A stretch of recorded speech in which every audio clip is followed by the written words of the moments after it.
O'g'lim, Labbay ona. men aytgan qiz bilan uchrashuvga chiqingiz. Xo'p bo'ladi, xo'p.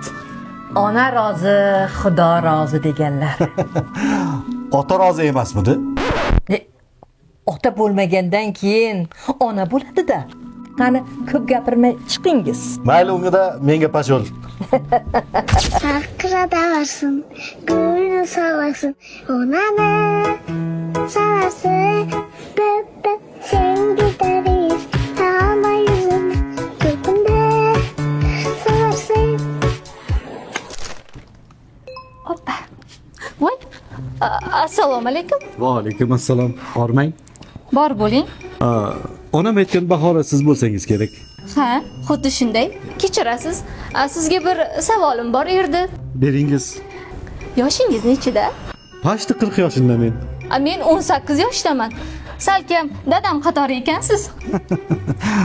Ha, unda siz trendni olishda davom etingiz. Yana suhbatlasharmiz siz bilan. Mayli. Xo'p, xo'p.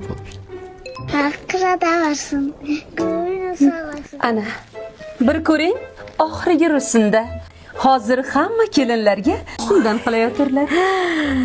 Sap ish qilibsiz-da. Qarang qanday chiroyli. Men ham yaqinda o'g'limni uylantiryapman. Sevganigami? Sevmay o'lsin. Bir qari megajin o'g'limni boshini aylantirib yuribdi. Men ham anoyi emasman. Onasi o'pmagan 18 yoshli qizni o'g'limga olib bermoqchiman. Onasi o'pmagan? Ish qilib faqat onasi o'pmaganmi?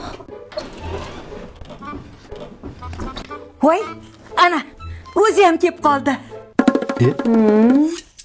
Uchrashuv qalay kechdi? Ha? Tushunmadim.